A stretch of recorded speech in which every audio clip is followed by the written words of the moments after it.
Dipersembahkan oleh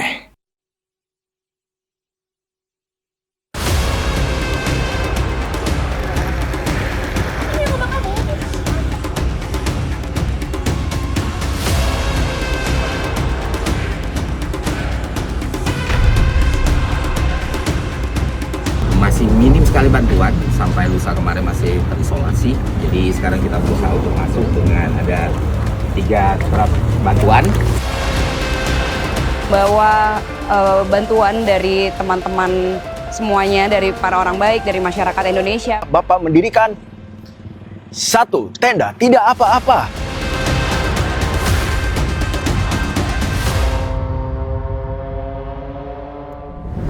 Tidak perlu izin, langsung saja, tapi nanti kalau donasi sudah selesai baru urus izin belakangan. Begitu pernyataan terakhir Menteri Sosial kita Saifullah Yusuf alias Gus Ipul soal donasi. Kalimat itu muncul setelah publik mengkritik pernyataan awal Gus Ipul. Jadi pada dasarnya siapapun boleh mengumpulkan donasi ya, siapapun, perorangan maupun lembaga. Tetapi sebaiknya kalau menurut ketentuan itu izin dulu. Sebagai saudara sebangsa dan setanah air, atau yang paling mendasar, sebagai seorang manusia, sudah sepantasnya kita tergerak untuk membantu para korban bencana Sumatera dan bencana-bencana lainnya. Dampak bencana yang begitu luas menuntut kita bahu-membahu bergotong royong mengulurkan tangan kita. Tidak selalu dalam bentuk materi, bisa waktu, tenaga, atau yang paling minim, empati.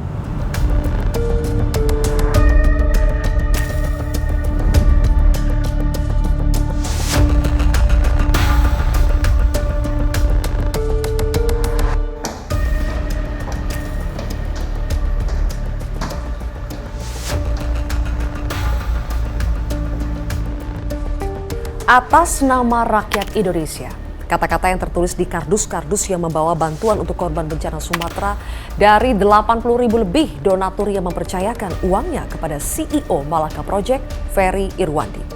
Dalam waktu 24 jam, 10,3 miliar rupiah terkumpul lewat platform crowdfunding dan disalurkan kepada para korban di Aceh, Sumatera Utara, dan Sumatera Barat.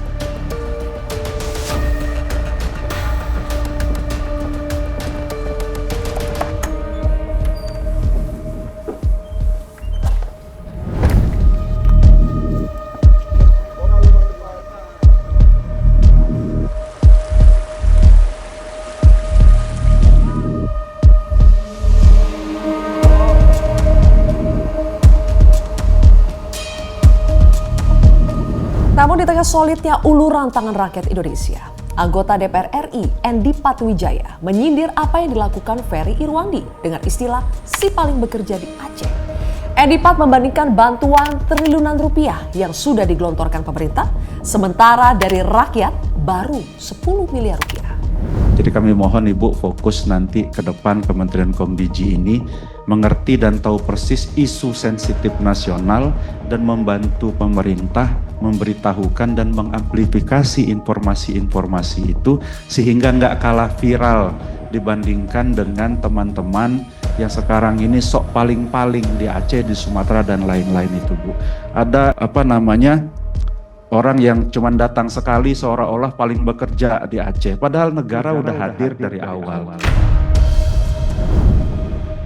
Pernyataan itulah kemudian yang diduga ditindaklanjuti Menteri Sosial dengan mengatakan sebelum membuat donasi sebaiknya izin dulu sesuai undang-undang tentang pengumpulan uang atau barang. Meski kemudian Mensos memperjelas maksud pernyataannya tersebut. Pernyataan berikutnya dari Mensos yang memantik tanya adalah soal usulan bantuan sosial jaminan hidup bagi korban bencana banjir bandang dan longsor di Sumatera. Benarkah angkanya Rp10.000 per orang per hari? Setelah nanti ada Huntara atau Huntap, ada Jadub, jaminan untuk hidup sementara selama 3 bulan, di mana setiap keluarga, setiap individu mendapatkan dukungan Rp10.000 per harinya.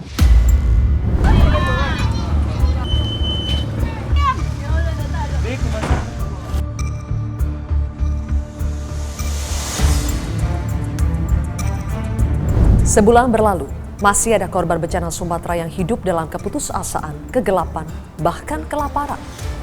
Mereka hanya bisa bergantung pada bantuan negara dan orang-orang dermawan. bagaimana hidup dan masa depan para korban bencana Sumatera sekarang dan nanti. Inilah kontroversi selengkapnya, menjamin hidup korban bencana Sumatera. Bersama saya, Zilvia Iskandar.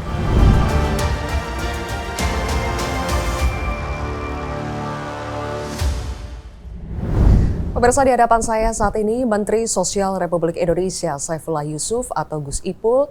Gus Menteri, terima kasih sudah mau menerima kami. Ya, sama-sama. Apa kabar Gus Ipul? Baik, alhamdulillah. Alhamdulillah. Mbak Sylvia Iskandar. Apanya Muhaimin Iskandar? Kita semua bersaudara Gus Ipul. Alhamdulillah. Alhamdulillah. Ya. Gus Ipul, langsung saja. Warga galang dana untuk bencana. Jadi butuh izin atau tidak, Gus Ipul? Ya, pertama-tama ingin saya sampaikan ya.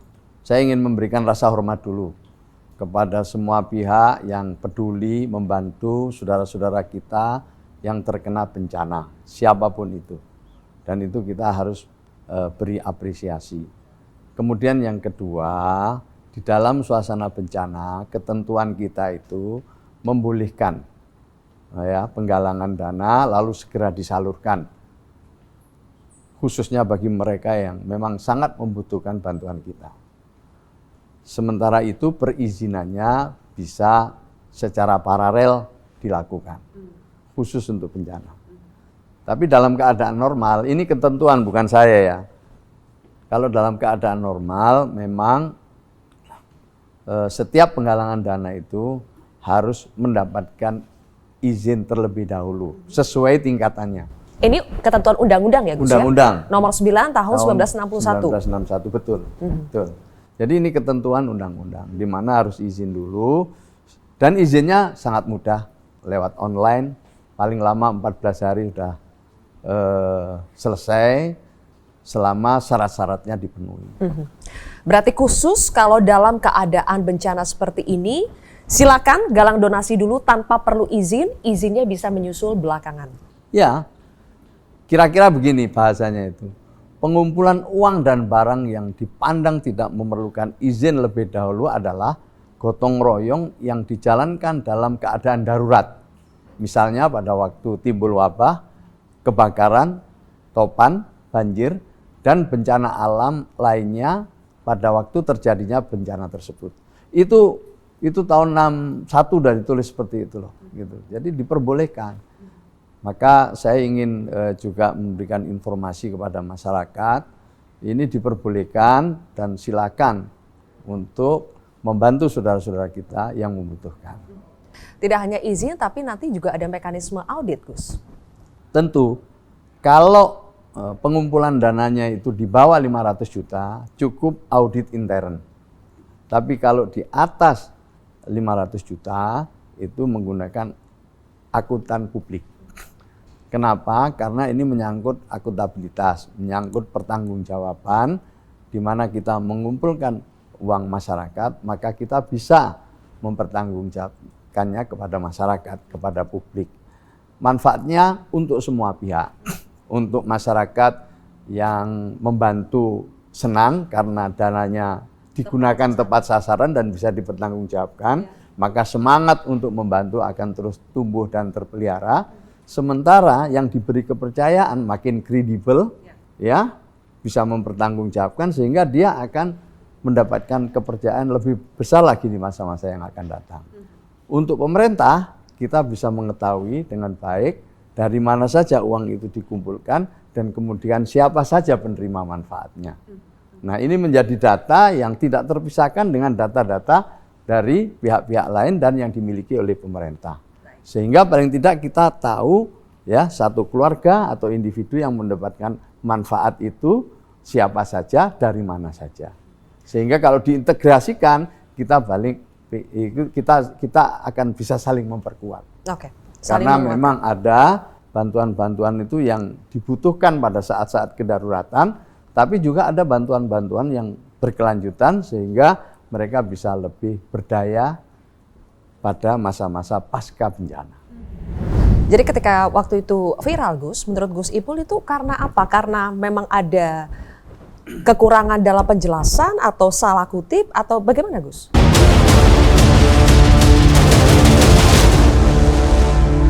Dipersembahkan oleh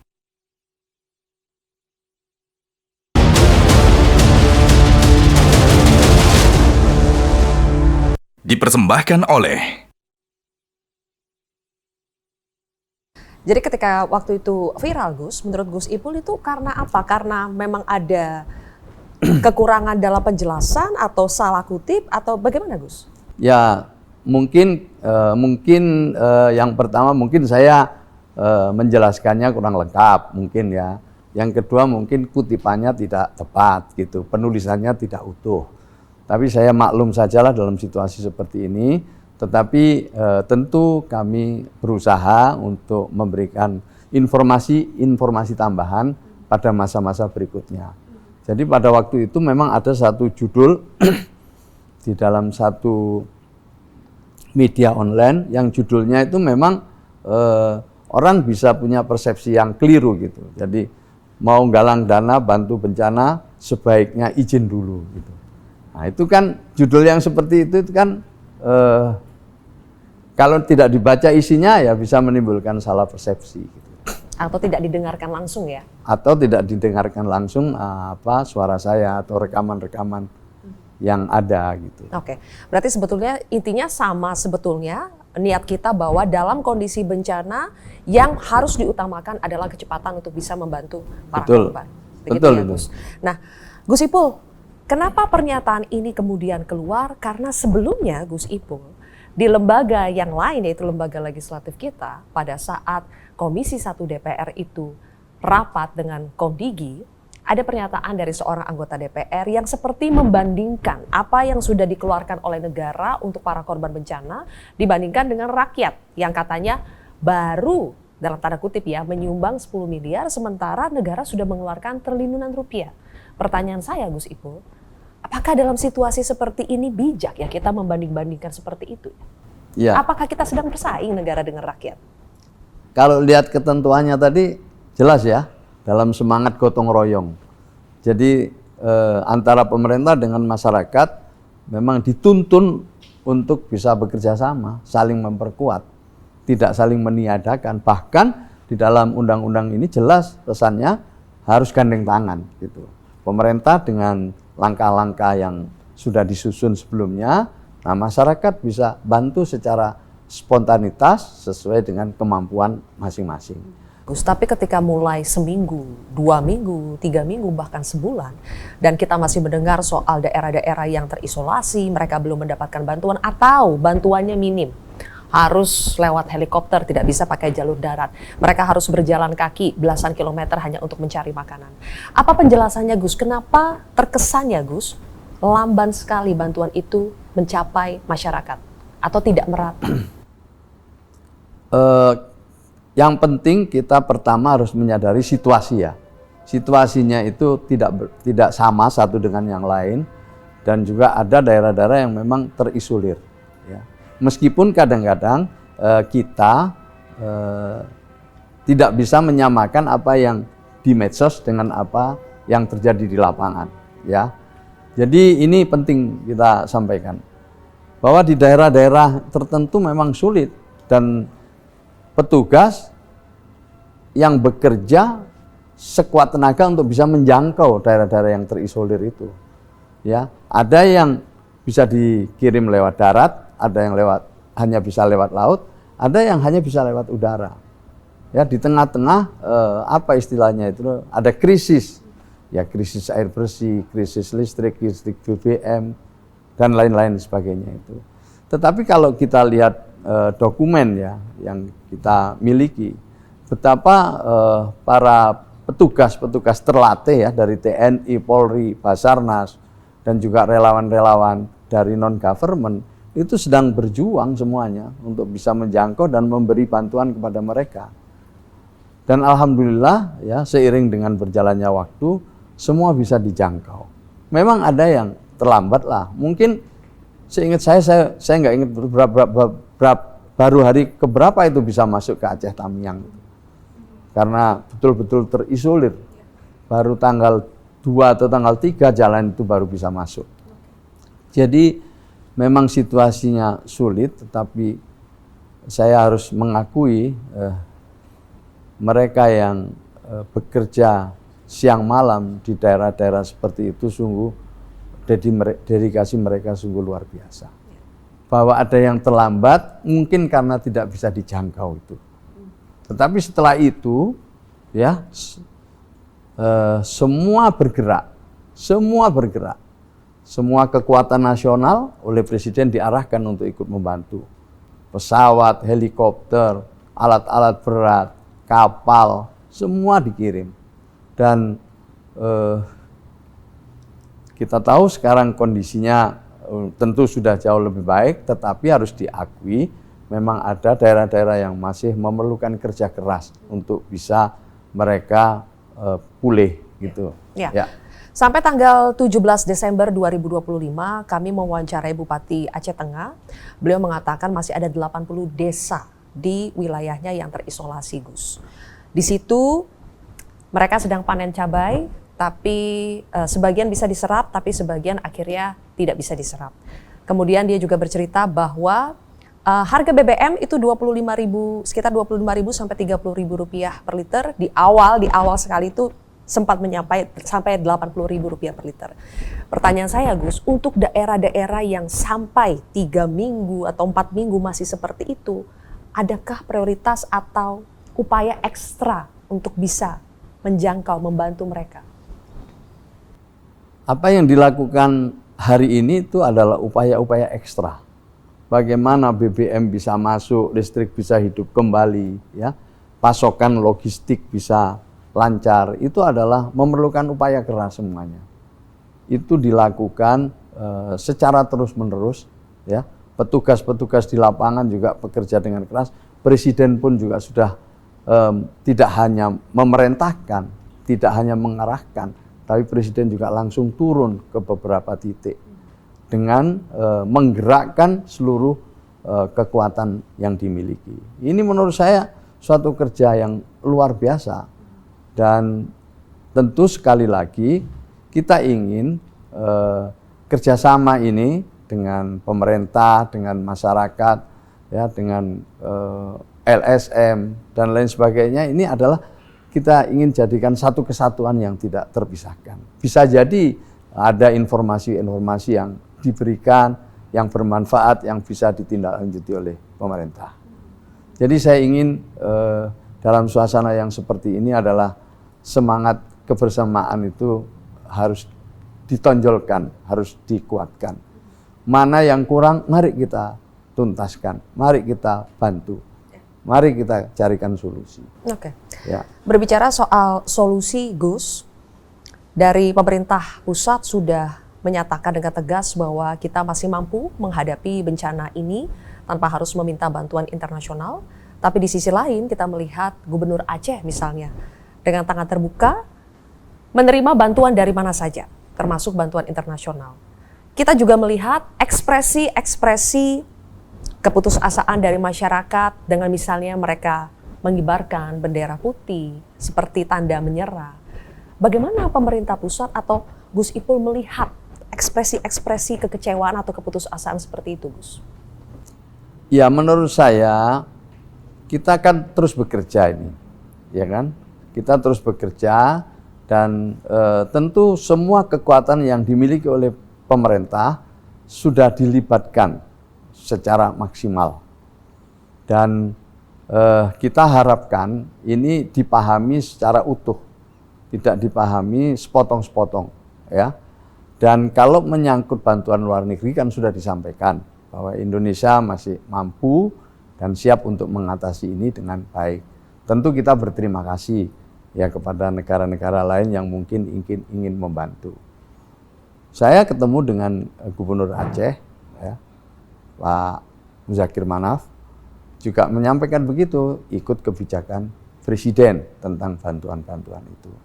Dan saya lihat Pak Gubernur beserta Bupati dan juga jajaran-jajaran di daerah di Aceh itu siang malam juga bekerja dengan sungguh-sungguh. Jadi insya Allah lah ya, dengan kerjasama seperti ini ya bisa diatasi semua tantangan yang ada di lapangan. Pada saat itu di postingan dia menunjukkan di Desa Babo itu, di lokasi dia, hanya ada satu tenda Kemensos. Dan dia mengkritik kenapa hanya ada satu tenda Kemensos. Penjelasannya bagaimana, Gus Ipul?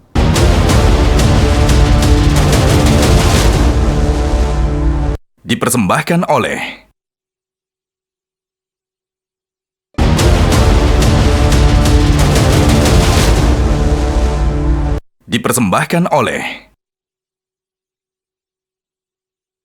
Jadi apa yang harus dilakukan masyarakat? Ya pasti mereka masih berada dalam keputusasaan atau jadi pesimis gitu ya Gus. Dengan bantuan-bantuan yang kadang ada, kadang tersendat. Bagaimana Gus Ipul menjelaskan kepada masyarakat apakah mereka harus lebih sabar lagi karena pemerintah terus bekerja atau apa? Apa kira-kira yang bisa lebih menenangkan mereka Gus? Ya kita ajak bareng-bareng. Jadi yang pertama-tama kita ajak bareng-bareng. Kekurangan-kekurangannya di mana? Ya, informasi dari Bupati juga kami terima, juga diterima oleh tim-tim yang lain. Saya ingin menyampaikan bahwa Kementerian Sosial itu bagian dari tim pemerintah, ya, bagian saja dari tim pemerintah. Jadi kami dukungannya di logistik dan penyediaan dapur umum untuk pada masa tanggap darurat. Itu yang kami lakukan sesuai dengan kemampuan yang kami miliki. Dukungan-dukungan logistik misalnya, ya kita menggunakan gudang-gudang yang ada di daerah. Kami punya beberapa gudang di daerah, kita punya buffer stock, mulai dari makanan siap saji, makanan anak, lauk pauk, kasur, selimut, family kit, gitu ya, kitwear, tenda gulung, tenda keluarga, tenda pengungsi, sandang dewasa, sandang anak, ya, tenda induk, dan dukungan penjernih air dan lain sebagainya itu kami punya di beberapa kabupaten kota yang memang kita pergunakan untuk mendukung jika terjadi bencana. Tapi itu jauh dari cukup, jelas itu. Banyak lagi bantuan-bantuan dari instansi lain ya yang bisa jadi lebih besar. Dan kemudian juga dari TNI, Polri, dan juga jadi masyarakat. Setelah itu kami juga buat dapur umum, ya, yang secara keseluruhan di 3 provinsi itu ada 39 dapur umum, menyajikan lebih dari 400.000 porsi setiap hari, ya, yang tentu ini juga belum cukup. Dibantu lagi dengan dapur-dapur umum milik TNI, milik Polri, dan juga milik masyarakat, dapur umum mandiri. Nah, inilah yang mendukung pada masa-masa kedaruratan. Nah, kita terus bekerja dan kita harapkan kalau ada yang kurang-kurang, tolong disampaikan. Misalnya sampai hari ini kami juga mendapatkan surat dari Bupati, beberapa bupati ya, untuk minta dukungan-dukungan. Kami juga dapat daftar kebutuhan-kebutuhan mendesak dari BNPB yang kita bagikan kepada banyak pihak termasuk filantropi untuk bisa turut membantu. Sampai saat ini Gus Ipul sudah berapa anggaran yang dikeluarkan Kemensos untuk warga korban bencana di Sumatera? Kalau dengan kebutuhan dapur umum dan lain sebagainya sudah lebih dari 100 miliar. Sudah lebih dari 100 miliar dan itu terus berkembang ya. Dan sekali lagi saya sampaikan ini bagian kecil dari apa yang sudah diberikan dukungan oleh pemerintah. Ini bagian kecil. Ada satu postingan Gus Ipul mungkin juga sudah melihat yang cukup viral juga dari seorang konten kreator, influencer yang datang ke wilayah Aceh, tepatnya di Desa Babo, Aceh Tamiang.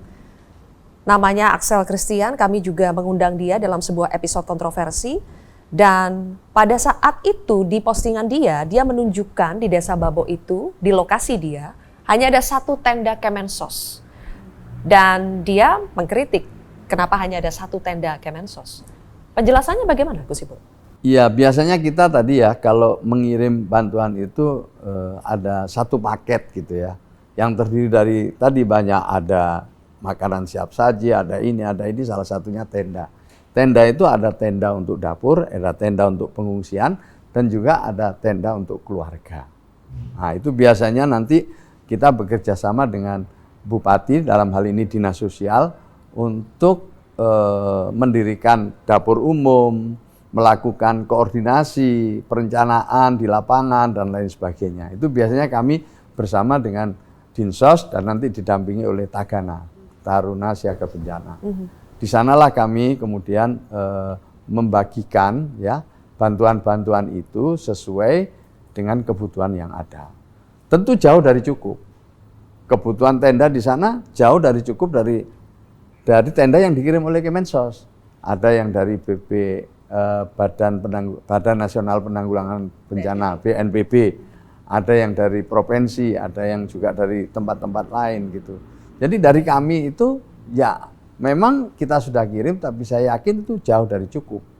Nah, tenda-tenda keluarga itu biasanya diperuntukkan bagi keluarga-keluarga yang membutuhkan. Yang saya dengar katanya memang keluarga itu minta untuk mengumpulkan atau untuk memindah barang-barangnya di rumah, di dalam rumah untuk ditaruh di tenda, sementara rumahnya mau dibersihkan. Itu informasi yang saya terima. Tetapi yang penting bahwa tenda itu adalah mungkin satu dari sekian banyak bantuan yang kita kirim ke sana. Saya ulang lagi, tentu bantuan atau dukungan logistik dari Kementerian Sosial masih jauh dari cukup. Ya. Kalau begitu mencukupkannya itu bagaimana, Gus Ipul? Sinergi. Makanya kalau kami sudah kehabisan misalnya kita biasanya koordinasi dengan BNPB karena kami ini adalah bagian dari BNPB. Ya. Gitu. Jadi kami bagian dari BNPB dan BNPB bisa mengkoordinasikan dengan instansi-instansi yang lain. Baik, Gus Ipul sudah beberapa kali mendampingi Presiden Prabowo untuk melihat langsung ke wilayah-wilayah terdampak bencana. Gus Ipul, dalam setiap kunjungannya pasti banyak informasi yang bisa dikumpulkan di lapangan. Apa saja kekurangan-kekurangan, bagaimana kondisi dari para korban. Kesimpulan Gus Ipul selama melihat langsung para korban itu apa, Gus Ipul? Ya mereka antusias ketemu dengan Presiden ya. Mereka menyampaikan aspirasinya, mereka menyampaikan kebutuhan-kebutuhannya dan Presiden mendengarkan dengan baik ya. Yang istimewa dari Presiden ini biasanya kalau mau kunjungan ke daerah itu beliau rapatkan dulu apa yang artinya beliau mengidentifikasi apa saja sih yang dibutuhkan di daerah tersebut dan masalahnya di mana, ininya di mana. Begitu beliau sebelum berangkat. Setelah sampai di sana beliau dialog, beliau lakukan komunikasi tidak hanya dengan pengungsi tapi dengan bupati setempat, dengan tokoh-tokoh setempat. Setelah itu beliau rumuskan untuk supaya ditindaklanjuti baik itu oleh TNI Polri, mungkin juga oleh Kementerian Pekerjaan Umum ya atau oleh instansi-instansi yang lain. Jadi setiap beliau berangkat itu sudah paling tidak mengetahui dengan baik permasalahan-permasalahan dari wilayah yang akan dikunjungi. Ada informasi awal ya? Setelah itu beliau turun dan setelah itu mencarikan solusi. Luar biasa, menurut saya luar biasa betul. Dan beliau benar-benar mendengarkan itu. Mendengarkan, kemudian memberikan semangat, ya kan? Dan beliau menyampaikan dengan jujur apa adanya. Gus Ipul, ketika Gus Ipul mengatakan bahwa Presiden selama ini jujur menyampaikan apa adanya, apa yang sudah dilakukan, apa kekurangannya kepada para korban. Saya ingin balik bertanya, apakah orang-orang di sekitar Presiden, para pembantu Presiden, juga dengan jujur menyampaikan apa adanya informasi di lapangan, kekurangan-kekurangan di lapangan kepada Presiden, jadi tidak hanya sekedar yang baik-baik saja? Ya, yang saya lihat sih mereka juga bicara apa adanya. Ya, artinya Presiden itu kan juga punya banyak tangan ya. Jadi kalau misalnya ada yang bohong ya pasti tahu. Kan gitu ya. Jadi menurut saya ya semuanya berusaha untuk memberikan informasi sesuai dengan yang terjadi di lapangan. Semuanya tentu ingin Presiden mengambil kebijakan yang tepat.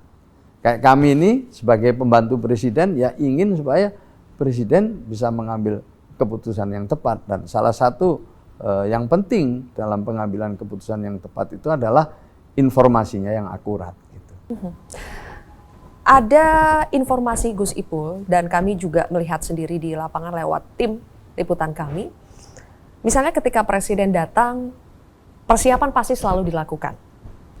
Dan pada saat kunjungan demi kunjungan terlihat bahwa listrik menyala, tenda-tenda banyak yang dipasang, tapi ada laporan dari sebagian masyarakat yang mengeluhkan bahwa Kok ketika Presiden sudah kembali ke Jakarta, listrik kembali padam, kemudian bantuan juga tidak selancar sebelumnya. Apa penjelasannya Gus Ipul? Yang Gus Ipul ketahui?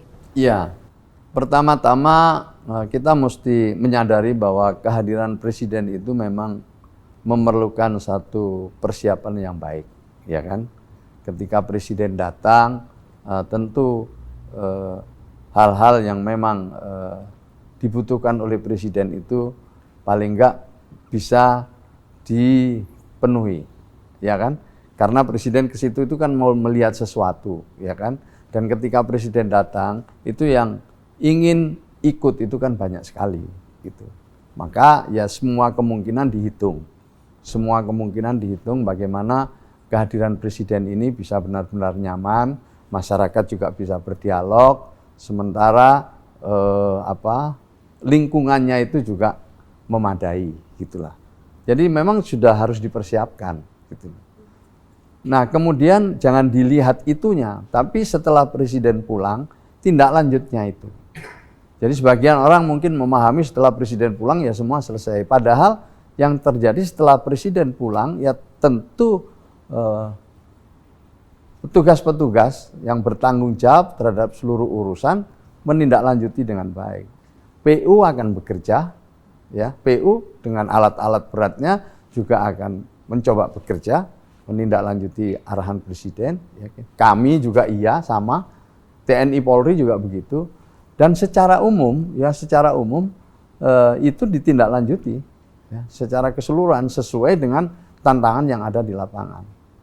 Jadi persiapan menyambut kehadiran Presiden itu satu hal, tapi yang kedua juga itu mempercepat, ya, masalah-masalah di sana untuk bisa segera diselesaikan. Itu ada efek yang luar biasa. Jadi misalnya kalau tanya tentang Aceh Tamiang itu kan luar biasa ya. Nah tentu sekarang tiap hari makin ada perkembangan-perkembangan. Tentu tidak semudah yang kita bayangkan. Tapi di sana semua bergerak. Idealnya berapa, Gus? Saya belum berani ngitung ya, nanti salah lagi nanti. Saya belum berani ngitung.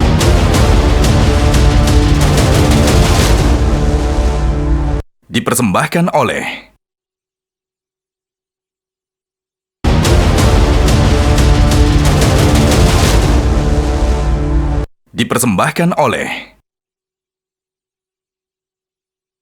Gus Ipul sudah hampir 1 bulan, kemudian juga orang-orang mulai berpikir bagaimana kehidupan 3 bulan mendatang, 6 bulan mendatang, bagaimana mereka akan bertahan hidup, apa jaminan hidup buat mereka. Karena banyak yang benar-benar kehilangan segalanya, Gus.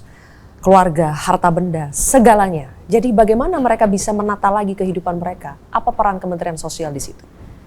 Ya, memang urutannya itu setelah masa kedaruratan selesai, maka kemudian masa rehabilitasi dan rekonstruksi. Ya, di antaranya tentu penyediaan rumah bagi yang membutuhkan karena hilang, karena diterjang banjir, atau juga karena rusak berat. Nah, biasanya pemerintah itu, bukan biasanya, program pemerintah itu adalah menyediakan huntara atau huntap. Ya, bekerja sama dengan pemerintah daerah. Hunian sementara, ya, hunian tetap. Hunian sementara dan hunian tetap. Hunian sementara biasanya leading sektornya adalah BNPB. Tapi kalau huntap, hunian tetap itu Menteri Perumahan dan Pemukiman.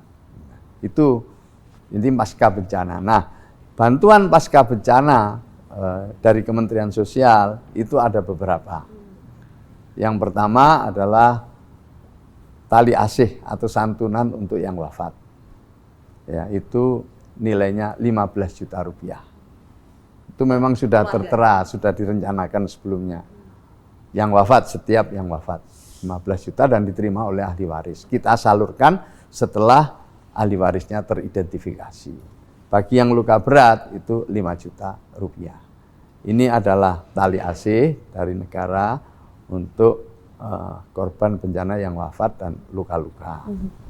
Itu sifatnya sekali saja ya, Gus? Sekali saja itu. Kemudian yang kedua, bagi yang kehilangan rumah, ya, itu disediakan huntara atau huntap. Nah, ketika mereka masuk ke huntara atau huntap, hunian tetap, itu ada bantuan ya, sebesar 3 juta rupiah untuk membeli perabotan rumah, alat-alat dapur, meja, kursi, mungkin yang paling dibutuhkan di huntara atau huntap itu per keluarga. Ini indeks tahun 2020. Jadi sebelum-sebelumnya memang ya sudah segitu. Bakal naik nggak, Gus, indeksnya. sekarang? Ya ada kemungkinan, kita lagi mengusulkan untuk supaya ada pembahasan lah soal indeks harga ini. Nah, setelah dapat perabotan, dapat yang namanya jaminan hidup selama 3 bulan. Indeksnya Rp10.000 per individu per orang. Indeks itu maksudnya standar yang Ya, biasanya? standar harganya. Oke. Standar Itu harganya. dari tahun berapa itu yang Rp10.000?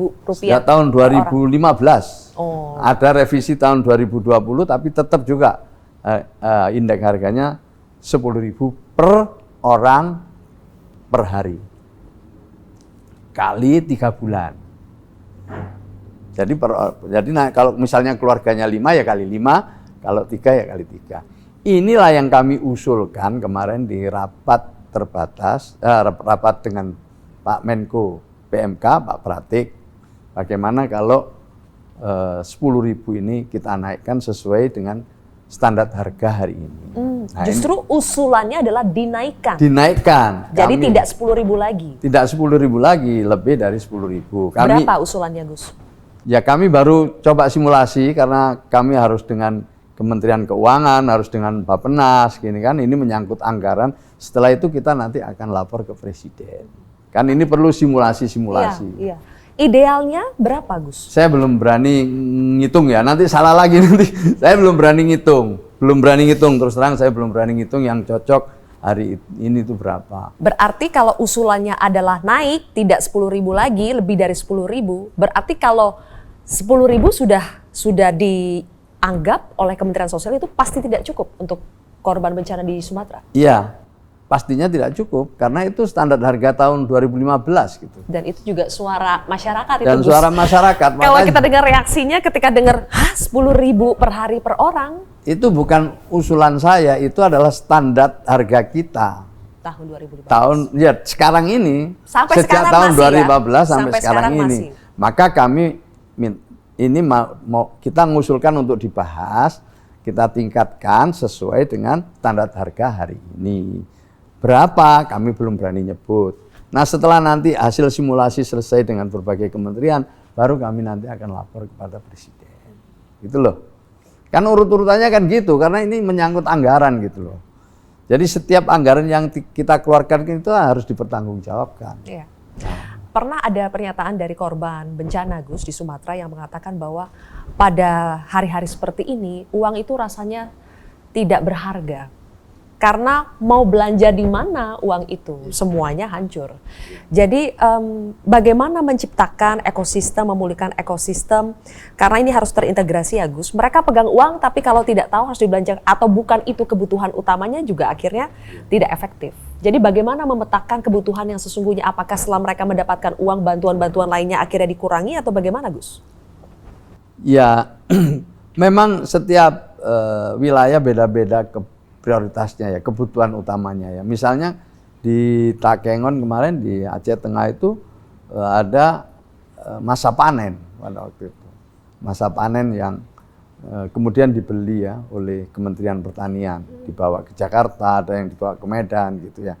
Dan itu juga membuat ekonomi makin bergerak. Ada beberapa titik lagi yang pasar-pasarnya mulai buka. Nah, kalau ini kan tanda-tanda ada perputaran uang kalau sudah begitu. Nah, ada yang belum. Nah, yang belum ini memang ya perlu pemulihan infrastruktur untuk supaya kehidupannya makin normal. Nah, jadi kalau yang belum bisa pulih penuh itu ya dipasok dengan dukungan logistik gitu. Nah, setelah nanti sudah normal, maka itu baru ada dukungan-dukungan jadub, ada dukungan pembelian perabotan. Nanti setelah itu ada lagi satu ya, program pemberdayaan untuk pemulihan ekonomi sebesar 5 juta rupiah per keluarga. Pemberdayaan untuk pemulihan ekonomi. Ya, misalnya kan untuk modal memulai, mereka ya, bikin usaha lagi rintisan gitu ya, usaha baru atau mungkin hal-hal lain yang membuat mereka bisa pulih gitu secara ekonomi. Nah, bagaimana cara menyalurkannya tergantung hasil asesmen nanti bersama pemerintah daerah dan BNPB. Jadi semuanya ini ya ada tahap-tahapannya, kemudian ada identifikasi kebutuhan-kebutuhannya, baru kemudian disalurkan. Targetnya kapan itu Gus mulai disalurkan? Ya kalau memang mereka udah dapat huntara, udah mendapatkan huntap, ya kita masuk. Urutannya gitu. Begitu ya? Urutannya begitu. Berarti dulu. harus menunggu dulu nih. Iya, huntara. Makanya sekarang BNPB, PU harus menunggu mereka dulu ya? Iya, mereka kan kemarin kan Presiden itu kan datang ke mana, Sumatera Barat, salah satu arahan Bapak Presiden kan supaya huntara atau huntap segera dibangun, paling nggak 1 bulan ke depan sudah bisa selesai. Oke, semua rincian tadi itu masuk dalam bansos adaptif. Terakhir, Gus Ipul. Masih ada lah. Terakhir, Gus Ipul. Jadi begini Gus Ipul, seringkali apa yang sudah dilakukan oleh pemerintah, negara akhirnya menjadi kurang terlihat karena misalnya ada pernyataan-pernyataan yang dianggap melukai hati masyarakat, pernyataan-pernyataan yang dianggap nir empati. Dan itu terjadi bukan hanya pada saat bencana Sumatera, tapi setahun belakangan itu ada beberapa statement-statement dari pejabat publik yang dianggap melukai hati masyarakat. Nah, Gus Ipul bagaimana memandang apakah ini sebuah fenomena atau sebuah bentuk kepanikan atau apa?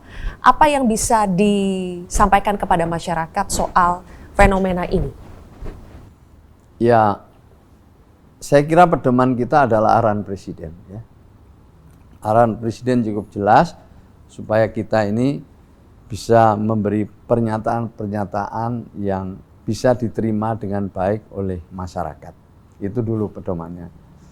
Kemudian yang kedua, kita tahu punya tantangan ya. Sekarang ada kemajuan teknologi, ada dunia medsos yang begitu luar biasa ya, membuat satu percepatan informasi yang ini bisa kadang baik, positif, tapi bisa kadang negatif. Jadi ini hal yang baru ya, yang dihadapi oleh kita semua. Dan kita perlu untuk mengetahui kondisi ini dengan baik. Jadi salah sedikit aja memang itu luar biasa implikasinya. Saya sudah beberapa kali merasakan itu. Ada pernyataan yang dipotong itu aja kadang-kadang implikasinya luar biasa. Bisa menimbulkan kesalahpahaman. Maka di samping kita memberikan literasi ya, kepada masyarakat, mengedukasi kepada masyarakat tentang pentingnya memilih dan memilah informasi yang benar, tapi kita juga yang diberi kepercayaan ini harus membangun satu empati ya rasa kebersamaan dengan masyarakat. Saya kira itu terjemahan dari arahan Bapak Presiden. Dan kekompakan di antara para pembantu Presiden juga ya Gus? Iya, diharapkan kita ini punya empati dan tentu kekompakan harus. Ya, karena itu juga diperingati oleh Presiden, jangan sampai di internal, di antar pejabat ada yang memanfaatkan situasi, malah memanaskan situasi. Iya, makanya Presiden dari awal kan sudah membuat satu pendidikan lewat retreat untuk supaya pembantunya ini mengertilah apa yang harus dilakukan sesuai bidang tugas masing-masing.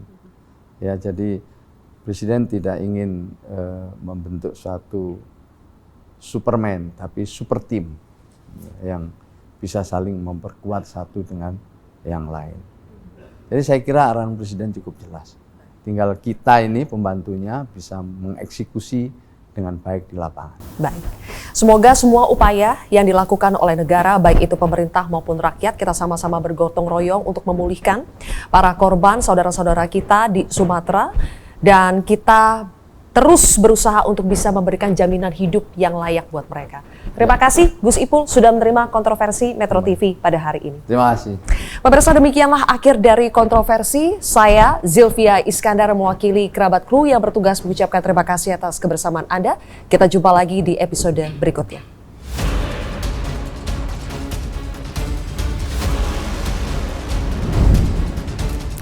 Saya juga mau mengucapkan terima kasih untuk Sarung Gajah Duduk yang telah menyediakan busana yang saya pakai hari ini. Sarung Gajah Duduk, legenda Nusantara yang ada tulisan Arabnya.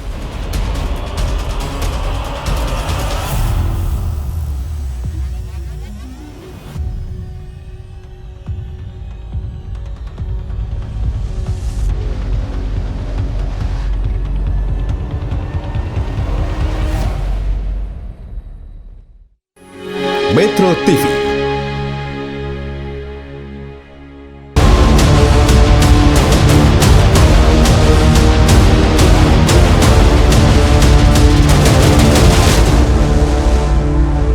Dipersembahkan oleh